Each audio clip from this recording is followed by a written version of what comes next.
Hello student, good morning. संस्कार public senior secondary school बड़ाऊ की online class में आपका पुनः स्वागत है। देखिए स्टूडेंट, लास्ट क्लास में जो अपना चैप्टर सेकंड चल रहा है उसमें लास्ट क्लास में हम लोगों ने दाब है, विद्युत दाब, विद्युत बल है, उनके बारे में अध्ययन किया था। आज उसी से आगे अपना पॉइंट है कि कोई भी विद्युत क्षेत्र में एकांक आयतन में संचित ऊर्जा है, उस ऊर्जा की वैल्यू कितनी होगी, तो वो आज के टॉपिक में अपन चर्चा करने वाले हैं। तो देखिए, जैसे आपको साधारणतः पता है कि कोई भी, जैसे मान लिया कि गोलीय कोष अपने पास है, गोलीय कोष जैसे मान लिया ये, ठीक है, और इसके आवेश में ये ऐसा कहते हैं कि इसके आयतन में कमी या वृद्धि करें, ठीक है, गोलीय कोष इसके आयतन में कमी या वृद्धि करें, जैसे मान लेते हैं इसकी रेडियस तो कितनी है, r है, ठीक है, इसके आयतन में कमी या वृद्धि करें तो इसके जो विलंबित भार की ओर यानी इसकी सतह पर एक बल लग रहा है कि नहीं, विद्युत बल जिसे कहते हैं अपन, लास्ट वीडियो में हम लोगों ने चर्चा की थी। और उस विद्युत बल के जैसे मान लो इसको अपन संपीड़ित करना चाहिए, ठीक है, या फैलाना चाहिए, तो यदि फैलाएंगे तो भी अपने को कोई ना कोई कार्य करना पड़ेगा कि नहीं, कि इसके विपरीत है कि ये बल ऐसे लग रहा है, मान लो इस पृष्ठ को ऐसे दबा रखा है इसने, ठीक है ना, ये मान लो इस पर बल कार्यरत है, ठीक है, विलंबित भार की ओर बल इस पर कार्यरत है। अब इसको अपन दबाएंगे तो इस बल के विरुद्ध अपने को कोई ना कोई कार्य करना पड़ेगा, ठीक है, और वो कार्य ही किस रूप में संचित होता है, ऊर्जा के रूप में संचित होता है, ठीक है ना, और उसी की वैल्यू अपन कैलकुलेट करेंगे कि वो ऊर्जा कितनी होगी, ठीक है।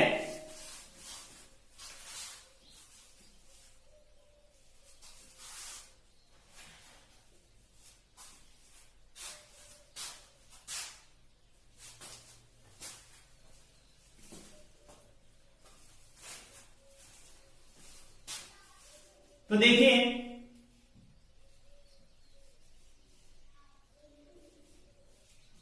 अपने को पता है कि इस पर जो पिछले वीडियो में हम लोगों ने वैल्यू कैलकुलेट की थी कि सतह पर भार की ओर लगने वाला बल, सबसे पहले तो अपन ये मान लेते हैं कोई भी आर रेडियस का क्या है कि गोलीय कोष है, ठीक है ना, जिसका पृष्ठ आवेश घनत्व है, क्योंकि गोलीय कोष है तो गोलीय कोष का क्या होगा, पृष्ठ आवेश घनत्व है, और वो मान लेते हैं अपन कितना इसका सिग्मा है, ठीक है ना। अब पृष्ठ आवेश घनत्व सिग्मा है तो इस पर विलंबित भार की ओर जो दाब लग रहा है उस दाब की वैल्यू हम लोगों ने कैलकुलेट की थी कि गोले के सतह पर बाहर की ओर लगने वाला दाब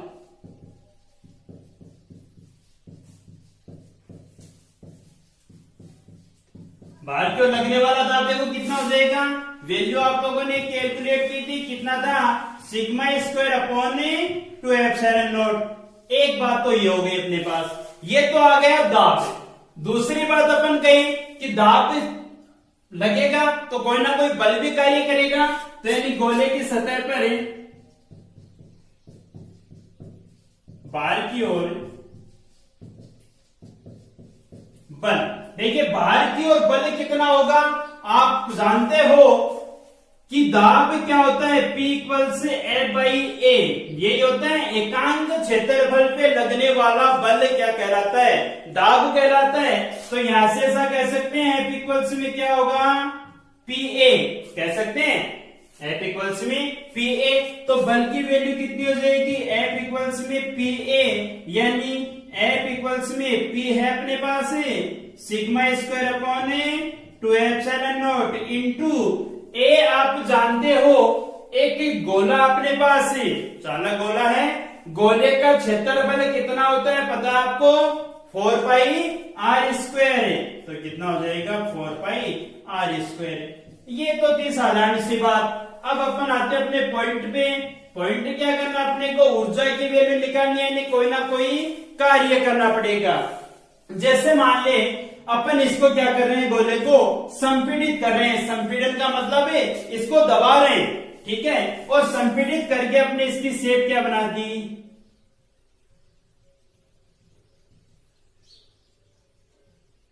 ये शेप बनाते हैं। मान लेते हैं कि हम लोगों ने इसको संपीड़ित किया और वो संपीड़न कितना है,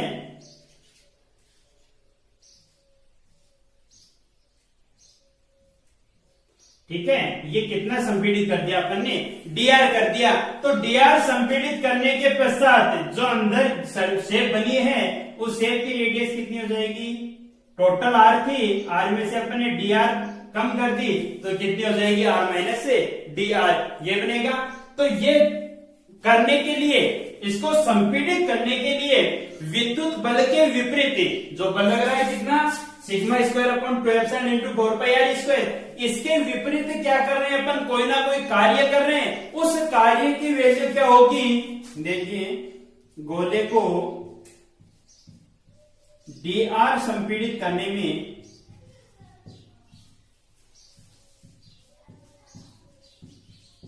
किया गया कार्य, आपको पता है जो कार्य अब किया जाएगा यही कार्य किस रूप में संचित होता है, ऊर्जा के रूप में संचित होता है। तो किया गया कार्य dw, क्योंकि dr संपीड़ित कर रहे हैं तो अपन dw मान ले कि एकांक विद्युत क्षेत्र के लिए dw कार्य क्या होता है, आप जानते हो कार्य कितना होता है, W इक्वल्स में Fs बल गुणा विस्थापन है, तो कितना हो जाएगा Fs, यानी वैल्यू कितनी बनेगी अपने पास है,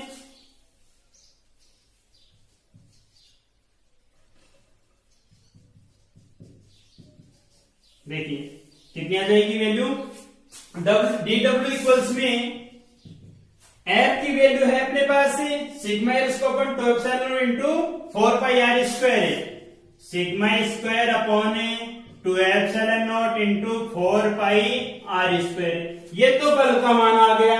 विस्थापन कितना आएगा, हम लोगों ने कितना विस्थापन किया है, dr ही तो किया है, तो इंटू dr बन जाएगा। अब देखो यहां से ये वैल्यू देखिए, आपको पता है कि टोटल आयतन की अपन बात करें, आयतन को क्या लिखते हैं अपन, लंबाई गुणा चौड़ाई गुणा ऊंचाई कहते हो, ठीक है। लंबाई इंटू चौड़ाई क्या होता है, क्षेत्रफल होता है, क्षेत्रफल इंटू ऊंचाई, यानी कहने का मतलब है क्षेत्रफल के साथ में अपने पास एक डिस्टेंस और है तो उसे अपन वॉल्यूम कह सकते हैं। देखिए ये क्षेत्रफल और ये इसकी मोटाई रही, dr इसकी मोटाई तो है, जितना अपन संपीड़न कर रहे वही तो है, तो इसको अपन कह सकते हैं कितना, वॉल्यूम है dv, क्योंकि dr विस्थापन के लिए तो dv कह सकते हैं इसे, ये हो गया इसका वॉल्यूम है। तो ऐसा लिख सकते हैं इसे अपन dw is equal sigma square upon 2 epsilon not into dv, equation 3। ये तो बात आई है किसकी, एकांक क्षेत्र के लिए, एकांक विद्युत क्षेत्र के लिए संचित ऊर्जा, इसे अपन देखो dw भी कह सकते हैं, du भी कह सकते हैं, बात एक ही है, आपको पता है किया गया कार्य ही ऊर्जा है, ठीक है। तो w से इंडिकेट कीजिए या u से कर दीजिए, ठीक है। तो देखो ये तो आ गई किसकी, एकांक विद्युत क्षेत्र की ऊर्जा अपने को चाहिए क्या, टोटल विद्युत क्षेत्र में जितना भी इसका विद्युत क्षेत्र है, तो संपूर्ण विद्युत क्षेत्र के लिए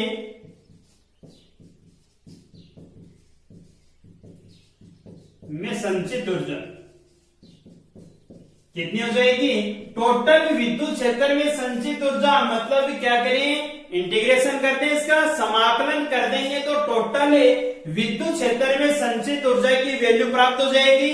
कितना बनेगा, इंटीग्रेशन dw इज इक्वल से sigma square upon 2 epsilon not into dv, ये बनेगा।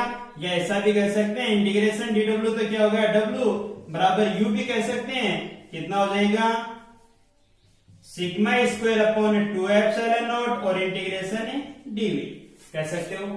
ये तो बात हो गई, एक वैल्यू तो अपने पास आ गई टोटल विद्युत क्षेत्र में संचित ऊर्जा, ठीक है। या फिर इसी फॉर्म को अपन दूसरे वे में लिखना चाहें तो दूसरा वे बन सकता अपने पास, क्योंकि पिछले वीडियो में भी हम लोगों ने लिखा था, यहां से सिग्मा की वैल्यू पुट कर सकते हैं अपन, ठीक है। गोलीय कोष है, गोलीय कोष के लिए सिग्मा कितना होता है, E/ε0। सॉरी, विद्युत क्षेत्र क्या होता है, σ/ε0, ये बनता है। ठीक है ना, दो वैल्यू अपन ने कैलकुलेट की थी, σ/2ε0 और σ/ε0। तो यहां से अपन सिग्मा की जगह कह सकते हैं सिग्मा इक्वल्स में E/ε0। तो देखिए यही वैल्यू कन्वर्ट हो सकती है, सिग्मा की जगह कितना पुट करें, E/ε0। तो वैल्यू क्या बनेगी, W या U इक्वल्स में सिग्मा स्क्वायर यानी E²ε0² बाई 2ε0 और इंटीग्रेशन है dv यानी U इक्वल्स में कितना बन जाएगा, 1ε0 कैंसिल हो जाएगा यानी 1/2 ε0 E² और इंटीग्रेशन है dv। ये वैल्यू भी लिख सकते हो आप, ठीक है ना। ये E और ε0 के पदों में है, ये किसके पदों में थी, सिग्मा के पदों में है, ठीक है ना, कह सकते हो ऐसा। एक बात ये तो हो गई संपूर्ण विद्युत क्षेत्र में संचित ऊर्जा। कई बार आपको ऐसा कह दे कि एकांक आयतन में, मेन काम अपना कौन सा है कि विद्युत क्षेत्र के एकांक आयतन में ऊर्जा कितनी होगी। तो विद्युत क्षेत्र के एकांक में चले अपन, तो देखो इक्वेशन थर्ड से अपन लिख सकते हैं, इक्वेशन थर्ड से लिख सकते हैं, क्योंकि ये भी क्या है, एकांक विद्युत क्षेत्र में है, तो इसी से अपन एकांक आयतन में बना सकते हैं। ठीक है, तो देखो एकांक आयतन में संचित ऊर्जा कितनी हो जाएगी,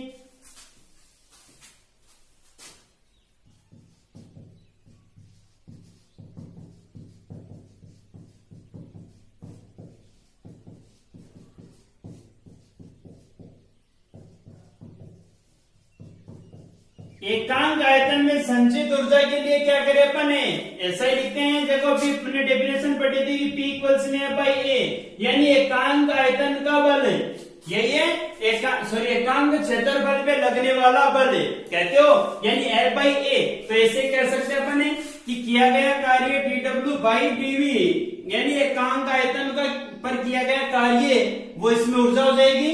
ठीक है, इक्वल्स में वैल्यू कितनी है, देखो σ²/2ε0 और इंटू dV है, तो इसमें dV से डिवाइड करेंगे तो dV से dV कैंसिल, यानी एकांक आयतन में संचित ऊर्जा U वो कितनी होगी, σ²/2ε0 होगी। यानी याद रखने के लिए आप इतना भी ध्यान में रख सकते हो कि एकांक आयतन में संचित ऊर्जा उस पर लगने वाले बल का जो विलंबवत भार की ओर बल लग रहा, दाब लग रहा था, उस दाब के क्या होती है, बराबरी होती है।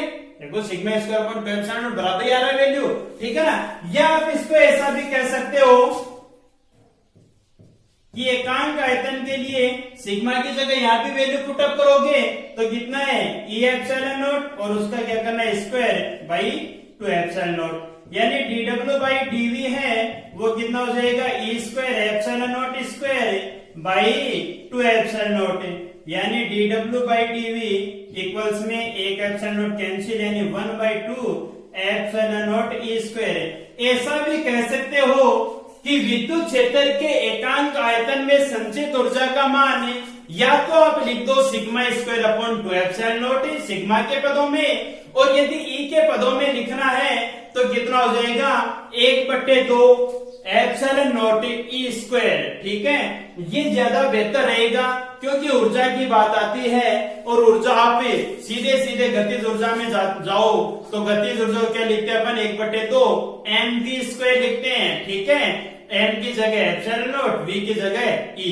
ठीक है, तो 1/2 mv², उसी अकॉर्डिंग याद रख सकते हो 1/2 ε0E²। ठीक है, ये बात थी विद्युत क्षेत्र के एकांक आयतन में ऊर्जा की। ठीक है, बात समझ में आई। इसके बाद अपने पास एक छोटा सा पॉइंट और है,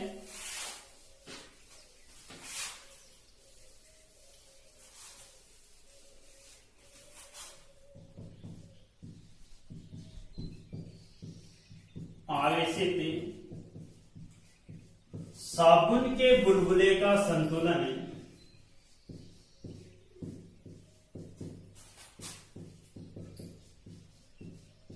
आवेशित साबुन के बुलबुले का संतुलन। देखो 11th क्लास में अपने पास पॉइंट आया था ऐसा कि अपन बुलबुले के लिए दाब अधिक्य निकाल रहे थे और वहां पे अपन ने 3 पॉइंट पढ़े थे। एक तो थी पानी की बूंद, उसके लिए अपन ने दाब अधिक्य पढ़ा था, कितना था याद है कुछ? कितना था वैल्यू? 2T/r, ये था ना। एक अपन ने वायु के लिए कि वायु के अंदर एक बुलबुला बना हुआ है, उसके लिए वैल्यू हम लोगों ने पढ़ी थी, कितना था? उसी का दुगुना, क्योंकि बुलबुले के लिए बाह्य और आंतरिक 2 पृष्ठ बनती हैं, दोनों पृष्ठों की वजह से कितना बना था? 40/r बना था। ध्यान में ही बात है, 40/r, ठीक है। तो साबुन का बुलबुला सेम अपन ने पढ़ा था, जो पानी का बुलबुला था, बात वो की वही है, यही साबुन का बुलबुला रहेगा। फर्क देखो, साबुन के बुलबुले की जैसे बात करें, पानी की बूंद में बुलबुले में इतना ही फर्क होता है, पानी की बूंद है उस पर केवल बाह्य वायुमंडलीय दाब लगता है और आंतरिक दाब उसका क्या होता है? नगण्य होता है, क्योंकि अंदर से वो पूरी तरह से ठोस है। जबकि एक बुलबुले की बात करें तो बुलबुले पर जो बाह्य वायुमंडलीय दाब लगता है उसकी तुलना में जो आंतरिक दाब होता है बहुत ज्यादा होता है, ठीक है। तो वो आंतरिक दाब है वो किसके कारण संतुलित होता है? तनाव, पृष्ठ तनाव के कारण संतुलित होता है। पढ़ी थी बातें तो अपन 11th में, पृष्ठ तनाव के कारण संतुलित होता है। इसी टी के पदों में हम लोगों ने वैल्यू कैलकुलेट की थी, ठीक है। तो साबुन के बुलबुले का दाब अधिक है, बात तो ध्यान में आपके, और बता भी दी मैंने, तो सीधे सीधे मैं लिख दूं कि साबुन के बुलबुले का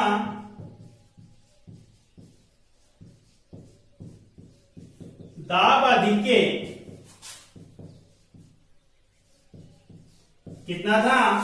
P एक्सटर्नल इक्वल्स में कितना था? 40/r था, ठीक है। यहाँ पर पृष्ठ तनाव है, ध्यान में रहेगा, ठीक है। देखिए ये तो वैल्यू आ गई अपने पास P एक्सटर्नल की, लेकिन अपने को पता है कि साबुन का बुलबुला है तो उस पर अंदर की ओर 2 सतह बनी है, अपने को चाहिए उसका संतुलन चाहिए। तो संतुलन तो एक बार अपन पहले तो ये जाने, दाब अधिक्य 11th में तो अपन ने केवल इतनी बात पढ़ी थी कि दाब अधिक्य इसका ये होता है, ठीक है, इसमें लगने वाला दाब ये होता है। लेकिन अब अपन संतुलन की बात करें तो संतुलन के लिए देखिए, जो बुलबुला अपने पास है उस पर अंदर की तरफ से एक बल भी लगेगा, उसे कौन सा बल कहते हैं? वैद्युत दाब, दाब लगेगा ना, जो भी अभी अपन ने पढ़ा है वैद्युत दाब। एक अंदर की तरफ से वैद्युत दाब भी कार्य करेगा, और ये कौन सा है? पृष्ठ तनाव, ठीक है ना। तो दोनों बल कार्य करेंगे, यानी ऐसा कह सकते हैं साबुन के बुलबुले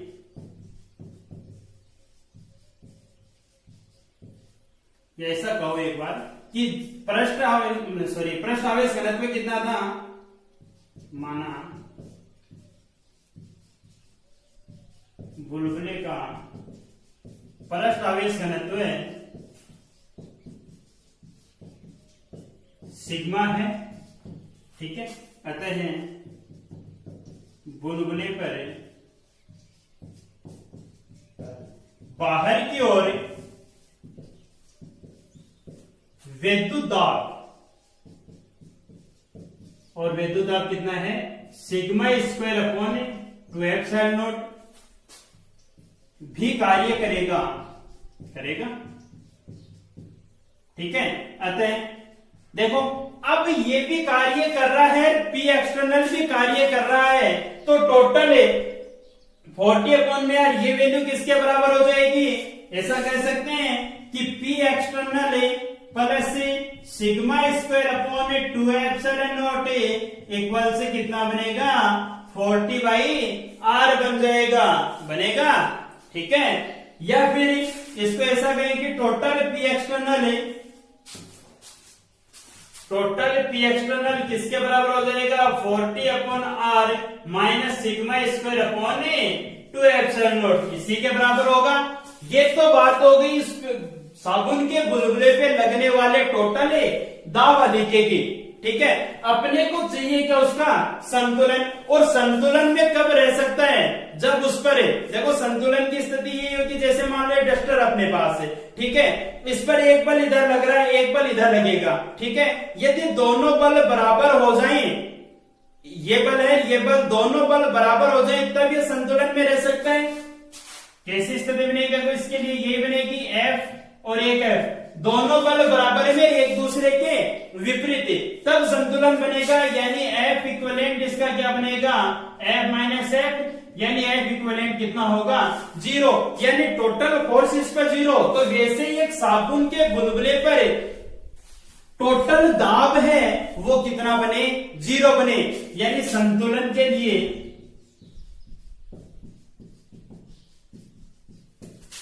P एक्सटर्नल क्या हो? 0 हो, ठीक है। तो रख सकते हैं अपन P एक्सटर्नल 0, तो कितना बनेगा? 40 upon R minus sigma square upon 2 epsilon not equals में कितना हो? 0, यानी 40 बाई R इक्वल्स कितना बनेगा? Sigma square upon 2 epsilon not बन जाएगा। ये बन गई उसकी संतुलन की अवस्था। अब बात यहीं पे खत्म नहीं हुई, अपने को क्वेश्चन पूछता है कि उस बुलबुले की त्रिज्या ज्ञात कीजिए। आसानी से कर सकते हो आप। बुलबुले की त्रिज्या देखिए कितनी बनेगी यहां से। फर्स्ट बात करें कि बुलबुले की त्रिज्या देखिए कितनी हो जाएगी, समीकरण 1 से निकाल सकते हो आप, ठीक है। R इज इक्वल्स कितना बनेगा? देखो sigma square by 2 epsilon not, और साथ में कितना आ जाएगा? 40। R इज इक्वल्स में कितना बनेगा? 40 2 एप्सिलॉन नॉट अपॉन में सिग्मा स्क्वायर, ये बनेगा, ठीक है ना। R को इधर ले जाओ, ये वैल्यू इधर आएगी, सिग्मा स्क्वायर अपॉन में आ जाएगा। ये तो क्या बन गई? इसकी त्रिज्या बन जाएगी, ठीक है। दूसरी बात आपको कहते कि पृष्ठ आवेश घनत्व की वैल्यू कितनी होगी? तो पृष्ठ आवेश घनत्व इसी से निकाल सकते हो, सिग्मा। सिग्मा कितना बनेगा? देखो सिग्मा स्क्वायर इज इक्वल्स कितना बनेगा? 40 इंटू 2 एप्सिलॉन नॉट, यानी 8t एप्सिलॉन नॉट बाई कितना है? R, यानी सिग्मा कितना हो जाएगा? 8t epsilon not by R बन जाएगा। तीसरी बात, कई बार आपको ये भी कह दे कि उस बुलबुले पर आवेशित है साबुन का बुलबुला, तो उस बुलबुले पर आवेश कितना है?